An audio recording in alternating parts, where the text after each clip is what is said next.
mbokk yi asalaamaaleykum bisimilah ci seen émission espace éducation fii ci mbirmi.com tey nag ñu fas yéene waxtaane li nga xam ne moom moo jëm ci wàllu xaalis bi war a dugg wala boog bi tax école primaire yi ñu daal di mën a fonctionner maanaam ñu mën a doxal bu baax a baax li nga xam ne moom mooy seen i mbëbët ci benn at bu nekk ma dalal ci nag ki nga xam ne moom moo yore coordination départementale bu APE muy association des parents d'élèves di Ousseynou Seck maa ngi lay gërëm di la sant di la dalal ci émission espace éducation.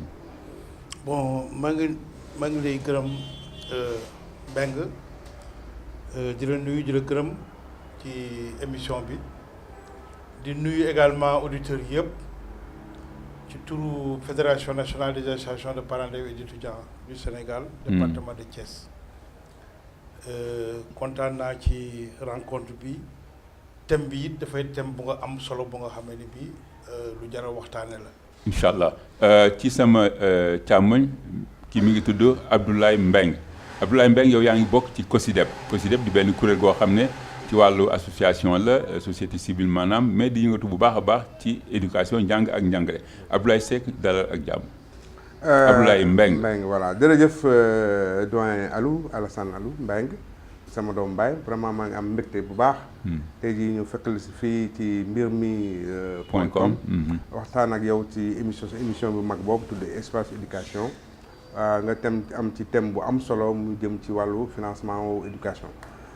mais nga may ñu rek ñu profité nuyu jàngalekat yi nga xam ni ñoo ñu seetaan nuyu parents d'élèves yi nuyu képp koo xam ne acteur éducation la. mais nga permettre ma rek ma beral nuyoo suñu kuréel googu tudd waa COSYDEP au niveau national et au niveau régional ñëpp ñu ci bokk ñu ngi leen di nuyu di leen di jaajëfal. jërëjëf Abdoulaye Mbengue quel financement pour l'école publique sénégalaise maanaam xaalis bi war a dugg ci école xaalis bi war a tax école suñu école publique yi fii ci Sénégal mën a dox ni ñu war a doxee. loolu la ñu war a waxtaane xanaa boobu nag damay njëkk a jox kàddu gi ki nga xam ne moom moo toogal fii parents d'élèves yi.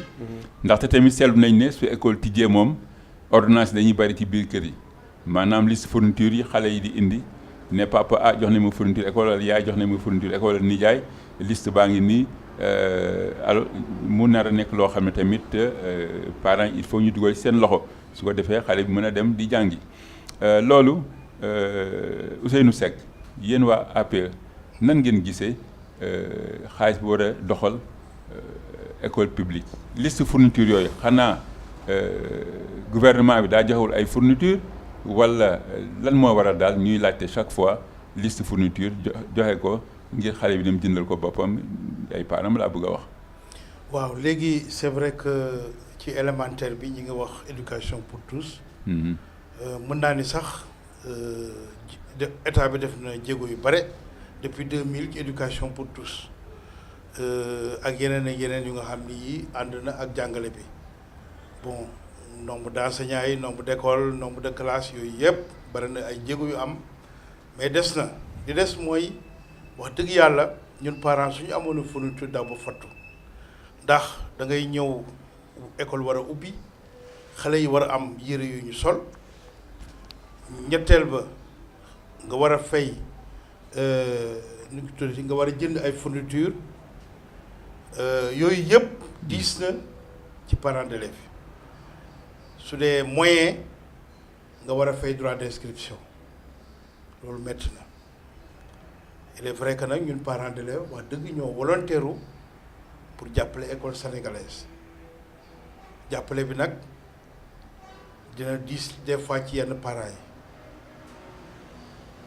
association parents d'élèves yi dina ñuy góorgóorlu di naxante ba ñu woyofal ko même yenn parents yi mais lu nga xam ne lii maanaam pour tous lay doon foofu it état bi war na ci góorgóorlu pour vraiment ñu mën a am au moins ay fourniture surtout fourniture yi gën a cher am na nag ay mairie yuy góorgóorlu muy fii muy yeneen gox yi. na ñëw ci mairie yi ñu bàyyi Abdoulaye Mbengue moom it mu daal di joxe rek li nga xam ne waa COSYDEP noonu nañu gisee liste yooyu nga xam ne dañ koy jox parents élève bi mu jox ko parents yi su ko defee moom mu daal di toppatoo li nga xam ne moom mooy fourniture bi xale bi war a jàngi muy ay cahier ay livre bic crayon moom daal daa mel ne école bi joxu ko dara. loolu nga tuddee ordonnance. waaw ordonnance la.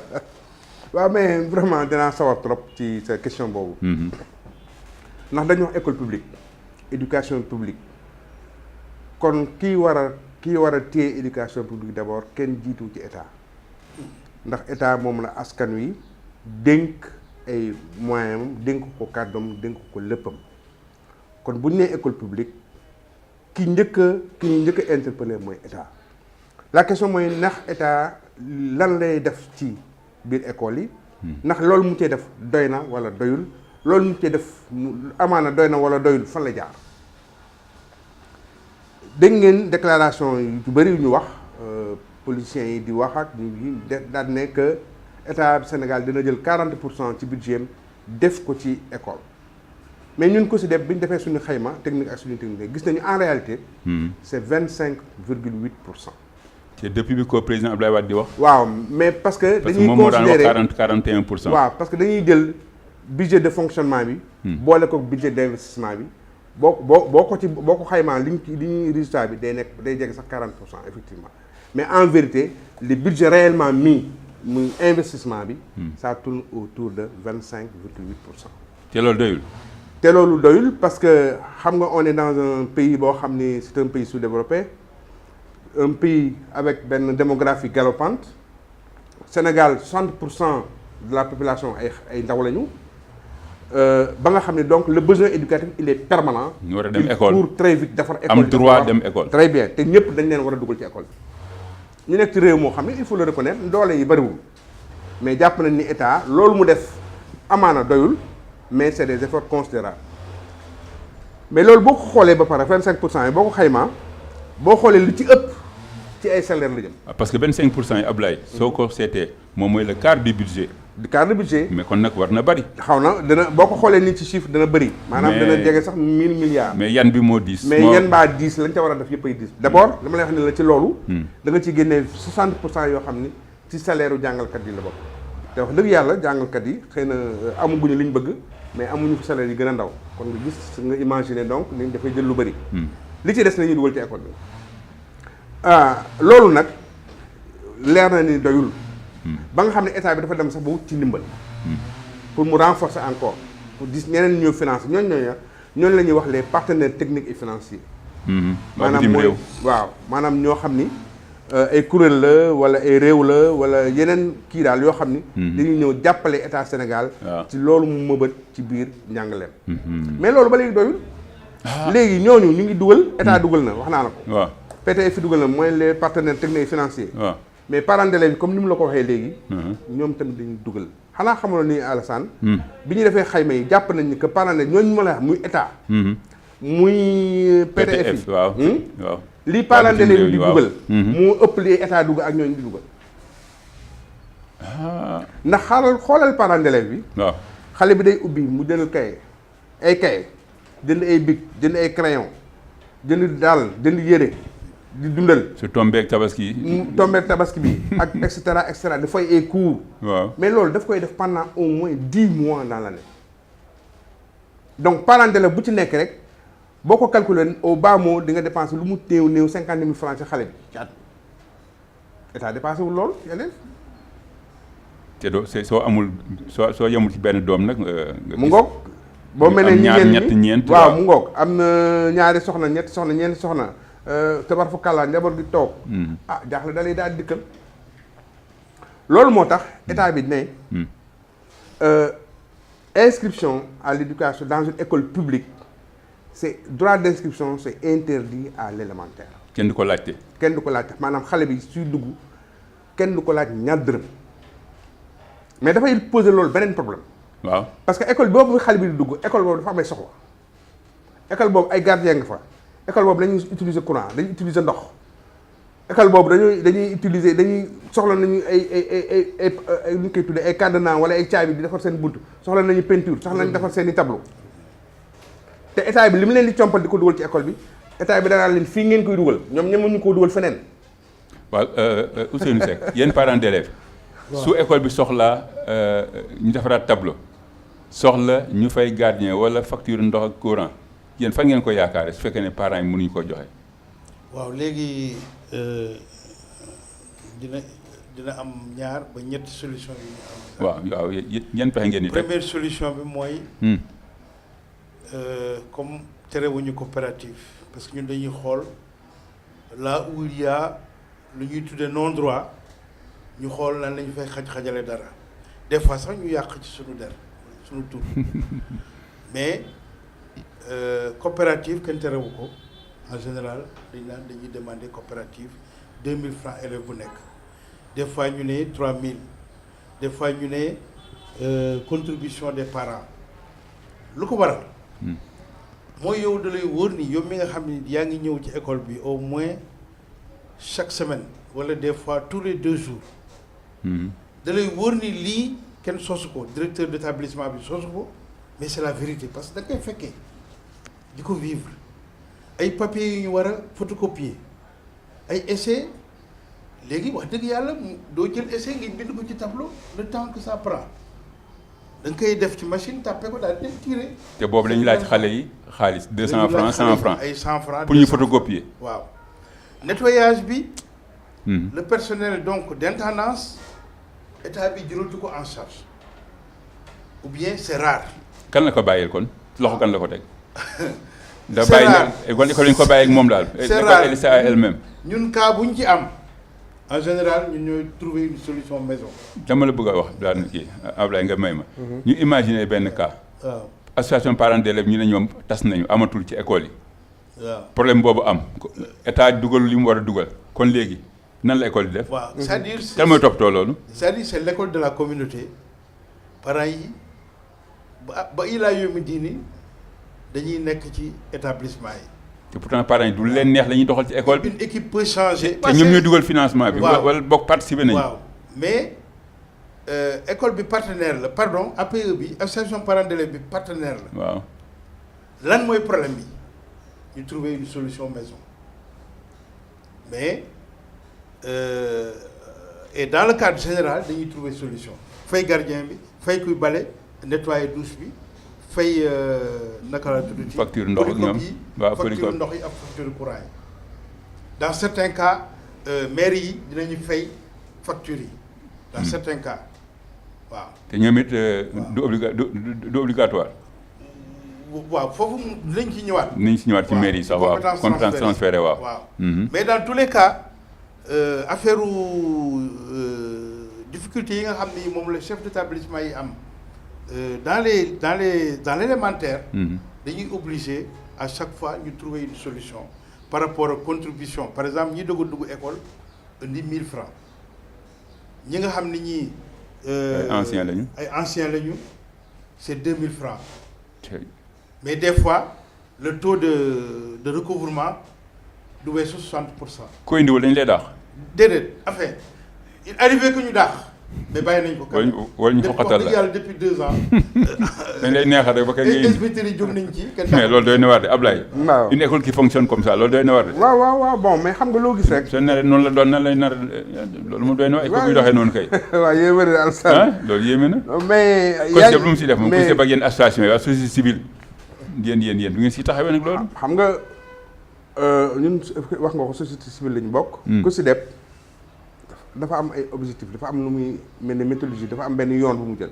yéen seen paie bi sax def na école publique la. waaw très bien moom la école éducation publique. waaw éducation publique moo gën a yaatu. moo gën a yaatu. waaw mais ñun dañ suñu cër d'abord laay leeral. ñun dañu am benn cër d'accompagnement maanaam gungeel kan gunge état ci lan ci politique nationale de l'éducation.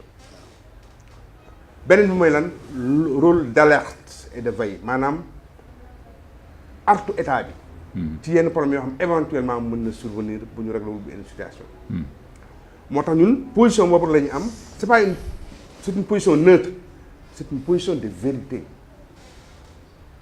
Il nous arrive quelquefois on n'est pas d'accord avec les enseignants te ñu enseignants ñoo fi tax il nous arrive quelquefois on n'est pas d'accord avec les parents d'élèves. Il nous arrive aussi de ne pas être d'accord avec l'État. li ma la mën a wax mooy dañuy considérer benn situation globale c'est-à-dire aujourd'hui Sénégal bu defee option dafa war a def option daal di investir complètement dans l'éducation régler cette question là mu jeex parce que xam nañ ko ñëpp d'accord nañ ci que sans l'éducation kenn du développé maintenant ñoom li ñu ciy dugal comme wax naa la ko sànq doylu parents d'élèves bi ba léegi ñu ngi continuer di sonn PTF yi ñu ngi ciy dugal doyul maire yi état bi dem na ba wax nga ko sànq ba jël affaire bi jox ko maire yi ñu di ko dugal. waaw justement la ñu wax ci maire yi. maire yi c'est une compétence transférée. Acte 3 de la décentralisation moo 8 compétences. Acte 3 de la décentralisation. moo ne désormais école élémentaire yi ak moyen ni niveau moyen yi ñoom sont de la responsabilité des maires yi. kon dootu ñu wax état kay nañu wax maire yi. yaa ngi dégg wante dafa am lu ci ne. lan moo ci ne. parce que aussi ñun dañuy wax li am maire yi dañ leen transférer compétence bi te transféré wuñ leen les moyens de la compétence. te ñoom mënuñu wax dara ci loolu. su ma lay yónni marché. jox ni dama lay jox dépense boo xam ni. soo demee voilà donc loolu moo amul donc état bi dafa yónni maire yi te jox leen dépense. waaw mais. noonu la demee wala doxalu leen dépense ba doy. mais lu ñu def ci loolu ñoom it lu ñu am rek. mais ñoom tamit li leen état bi cofalee ne leen ci éducation bi mu cofal naa leen ci nangam ñoom tamit loolu la ñu jëlaat dem ko tofaat wala ñi ci jub daañu ko ci delloo intégralement. ñi nga xam ne gëm nañu école dañuy dem wuti un additif yokk ci ñi nga xam ne gëm ñu ne école lan dañ ko jaarale fenn loolu mooy dëgg aussi. te nag nit ñi sax dañu naan maire bi moo ñu may. waaw moo ñu may alors que voilà état bi la. état bi la xam nga dañuy comprendre Sénégal dañuy def confusion dañuy bëgg a def dichotomie entre les maires yi ak les. bon ak l'état. c'est vrai que démembrement alors que c'est des démembrements. waaw loolu la quoi bon ak bokkuñu ñu leen fale ak yooyu mais yëpp c'est l'état. c'est l'état nag c'est l'état. lépp c'est l'état. donc ci loolu ma xamal ci lay ñëwaat ci école bi ci kii boppam yi nga xam ni.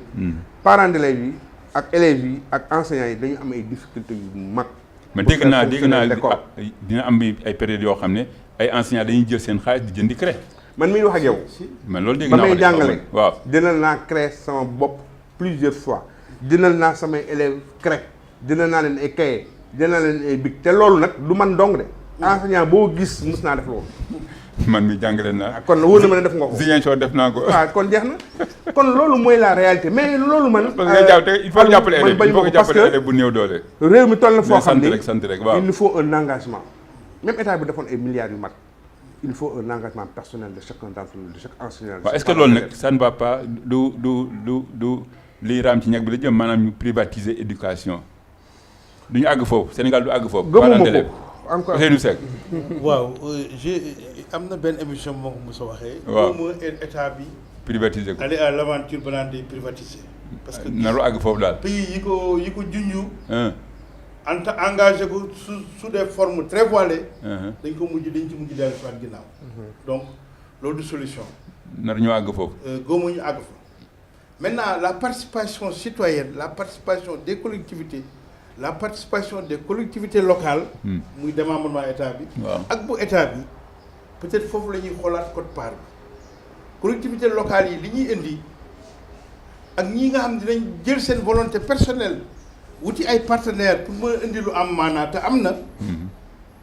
loolee la ñu war a xool na nañ ko defee une politique globale boobu au moins comme ni ñu koy waxee du obligatoire mais nit ñi dinañ ci am des expériences partagées pour que mu mën a law. mën a il faut ñu soppi doxalin maanaam stratégie. wut stratégie yu bees yoo xam ne. mais stratégie globale. waaw. l'ensemble des maires du Sénégal. waaw ay pexe waaw. les collectivités au plan national. bon état bi tam pour jeexal. moo war gën a am un esprit prospectif. maanaam ñàkkul am na ko maanaam di saytu longtemps ci kanam. di xool ci kanam. du ñëwagul parce que tant que ñi ngi régler les problèmes du quotidien. sans que ñu envisager le long terme. waaw du sotti. des fois nga dem ba ni ça y est vision bi ma gis de yaakaar naa ni dinañu génn ci le quotidien maanaam au jour le jour. pilotage à vue. waaw mais malheureusement ba léegi daal loolu sotteegul dans les méthodes de direction. est-ce que mën nañu wax ne yéen parents d'élèves ba léegi seen xel dalagul ci école bi ñuy doxalee nii Sénégal. non ñun xam ne métti na ñu ngi ciy góorgóorlu.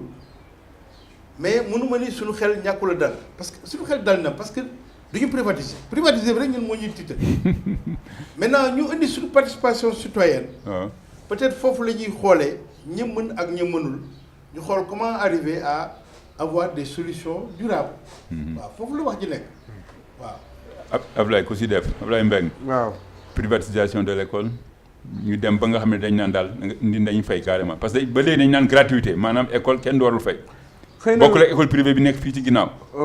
xëy na loolu bu ñu demee primaire ba nga xam ni jàpp nañu sénégalais bu nekk ci riche sénégalais bu nekk am nga ay millions yoo denc xëy na mën nañ kaa def mais loolu moom ce n'est pas du tout à l'ordre du jour te gëmu mu nekk dans au moins 50 ans. c'est ça.